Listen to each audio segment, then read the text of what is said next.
Hello, welcome. In today's video, I thought I would go over my favorite quotes from The Mastery of Self by Don Miguel Ruiz Jr., the son of the author who wrote The Four Agreements and The Mastery of Love and The Circle of Fire and plenty of the great ones. The first time I read this book was for a book club with one of my best friends, and it was an amazing read through and through. It has separate exercises in each chapter to even apply the different things that he mentions and how you can see it in the bigger picture. They're pretty fun, they're very thorough. I would say Don Miguel Ruiz Jr. is pretty good at getting straight to the point, while I feel like his father wrote more with different emotion and experience to lure in the reader. It's pretty direct, it's nice, it's short. It finishes at 161 pages, and if you're looking for something great, I would recommend this. Now let's get into the best quotes. I truly think anytime you open one of these books up, different parts will stand out to you and be more meaningful than the first time. So when I am saying best, I would say just the ones that stuck out to me the most to write down as something I wanted to read and continue to remember. But I do want to recognize that it's important to point out that every time you read it, you can pull different things. For example, The Mastery of Love, one of my all-time favorite books. Every time I read it, there are different parts of it that call out to me more and that I feel more connected to than the first time, because each time I'm approaching it as a different version of myself, changed from the information I absorbed the first time. Alright. Getting into the quote. I don't control others' perception. I am aware that when I say something, I am both right and wrong at the same time. Be the perspective of the individual who listens will determine the validity of what I say, according to their point of view. And they are afraid to do so. I celebrate that. I adore this quote. I feel like it's great to visualize everything you say or the information that you're offering to add into a conversation. It can be right and wrong, this or that. In the grand scheme of things, it doesn't matter anyways. It's just a feeling that you chose to express in that moment. Just a assimilation of everything you've learned and determined that's true to yourself. But for somebody else, it can be the complete opposite. I think it's a fun way to choose the information you share and how it changes the conversation, as well as getting to hear what the other person believes and where their passion's at. And it's lovely.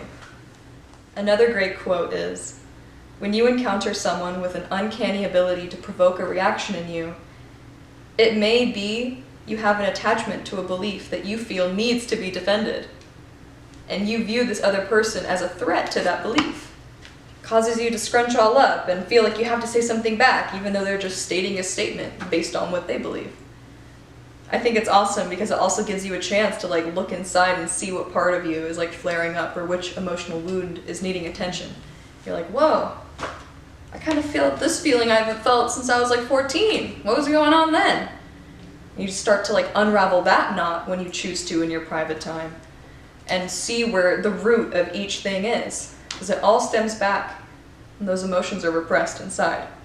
So slowly noticing them, being able to cure that wound in a way where you just start the process of pulling out the needle, taking care of it, because you're going to have to continue to take care of it, because you can't just heal one thing overnight, especially wounds and energy that you've carried for so long.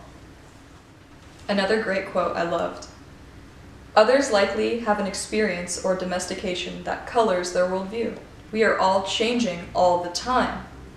Without awareness, your domestication and attachments will corner you into taking actions that conform to the belief systems they have built, or what has been instilled in you has built. And I love to see this through the lens of towers, because you don't necessarily notice these towers built on foundations that you might not fully believe is your truth, but they still live and exist in your life. And not until one of those towers falls do you get to rebuild it. If you're able to notice these towers as wounds or opportunities to unravel a knot in your rope, maybe that antidote works for you better. It allows you to see where the instability began. You can look at it and be like, okay, how can I rebuild this the way that it'll help for me? And what do I need to release or recognize in myself for this tower to fall, for good? In that quote, it begins to mention too that awareness is truly the first step. It's the key, just recognizing something in yourself that you want to change. You don't have to take all the action to feel the progress. The awareness itself takes quite some time in different areas.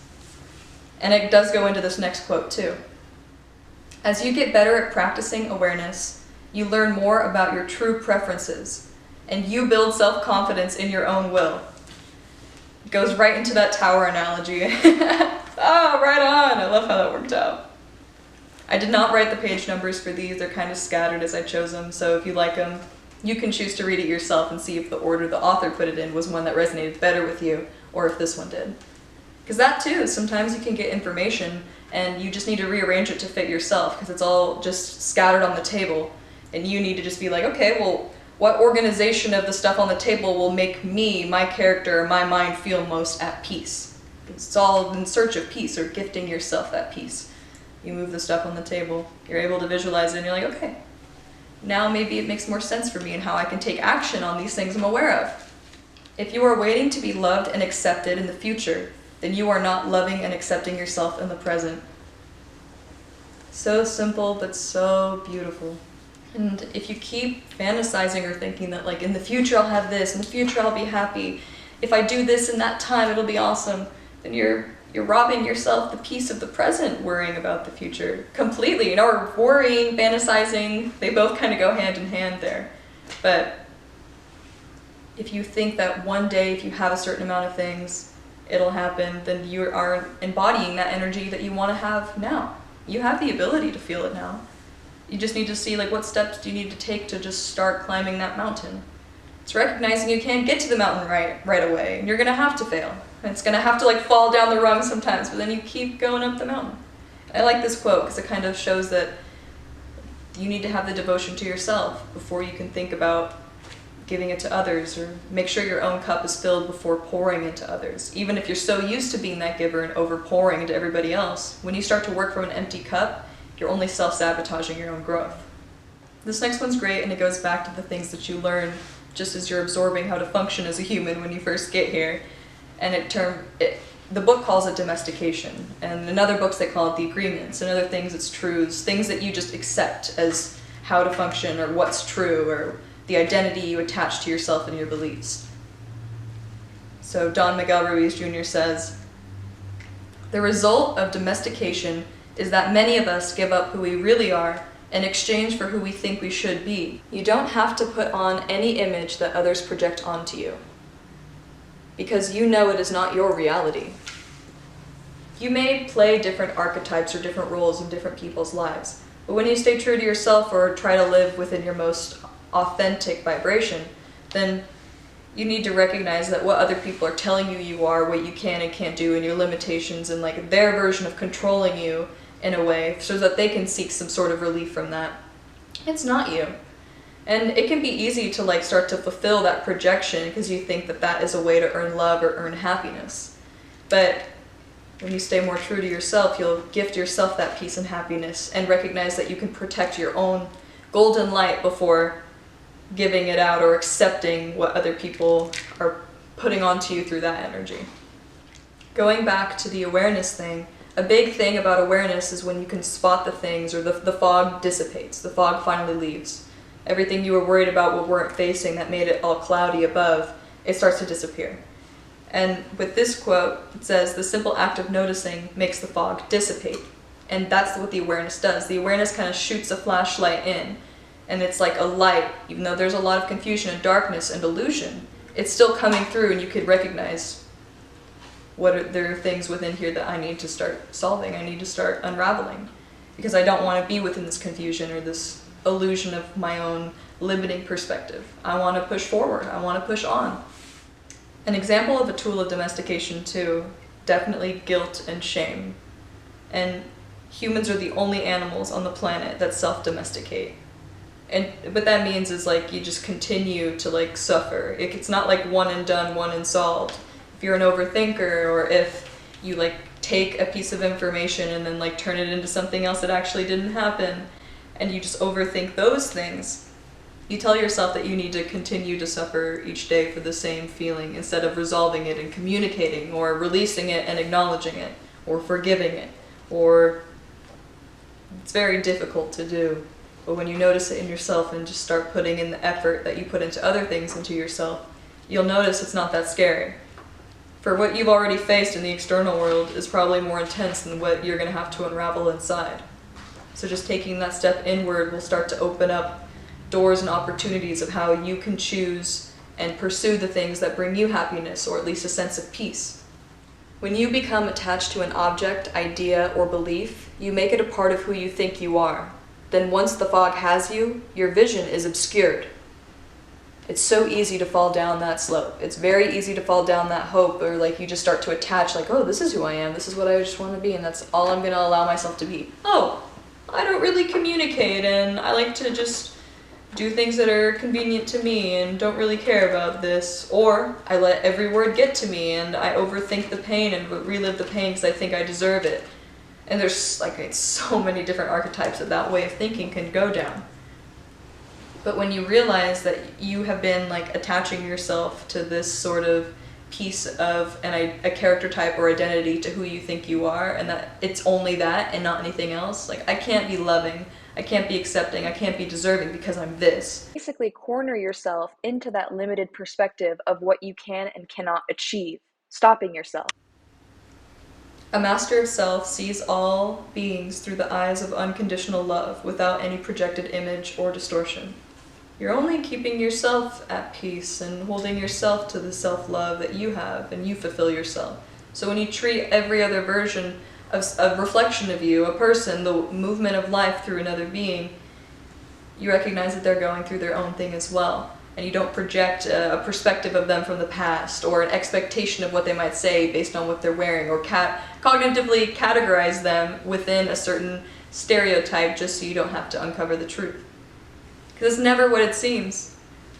And if you just love unconditionally and communicate and lead with your heart, or when you follow your heart and live authentically, you can love every being and everything, but still have proper boundaries and love for yourself and love for others. When you feed the parasite with unconditional love, you transform it into your ally, using the power of the word to change your mind and your life. Now, this idea of parasite and ally in the book is a great one. It represents the inside of the brain where you have the part of your brain that's like, you can't do that. The self-doubt, the self-sabotage. Who do you think you are trying to do this? Oh, we always do this. We don't need to go try that. That feels uncomfortable. That feels scary. This parasite is how they describe it. When you start to like approach the parasite with unconditional love in a way where it's like, hey, I see you, but I kind of want to try. Or let's just try to do this. I know it seems scary, but like if we just show up for ourselves or just start putting energy toward the action, it could lead to some happiness or some goodness. When you approach it this way, it begins to turn into your ally. I always think of Inside Out for this to be able to describe it and communicate it the way I kind of feel, but you have like all of the emotions as like little beings, and the one that's like preaching all of the negativity to you is the one that has a spotlight, or the one that's like who says the final word, and then everything else in the body is like, yeah, that is who I am, that is what I do, I am this, I am that. When you start listening to that, let it speak, and you finally stand up for yourself or be like, no, I kind of want to approach this. I see what you're saying, that it can be scary, but let's approach it. Let's just navigate this. It seems scary, but through it and with connection, and if you're pursuing what you want to pursue and following your heart, it's meant for you. There's something you want to do and you aren't sure about doing it but really nervous, there's a part of you that's already done it and you know you'll be successful and you just want to pursue it. That's pure passion. When you approach the being in the brain, the parasite, the one with the negativity, and decide that it doesn't get the light anymore, it's still a part of the thought process, it's still a part of the emotions that you feel, but it just doesn't have the light, and the light is instead like distributed or given to the one of like openness, or takes it off that and puts it on one to be encouraging. Like if you're the encouraging friend, the encouraging family member, the encouraging teacher, the encouraging mentor, all of these things that you give the love to the other people, there's that part of you of the giving the love that feels good that they hold on to, that's within you too. And you can tap into that yourself, or at least shift your mind from the one that's the like intense self-critic to the one that's loving. If you approach yourself as your own student, if you approach yourself as your own person that you're choosing to love, or best friend, or sister, or boyfriend, or girlfriend, or partner, it's all connected. When you shift it to the ally, the encouraging thoughts become brighter than the negative ones. Not saying every day is the same, but it at least shifts it. And I think this quote really helped me visualize that in a new way. That's going to wrap up my favorite quotes of Mastery of Self by Don Miguel Ruiz Jr. Thank you so much for listening. I hope you enjoyed this video. It was fun to make, and I'm excited to look back on this and just like pick up on the new things I want to hear and embody and use them as affirmations to help me protect my own peace. Have a great rest of your day, morning, night, wherever you are. If you want to follow my journey or like this type of video, let me know in the comments, or like this video or subscribe. I'll also put in my other ways to see my art and expression in the description box. So thank you so much. Take care.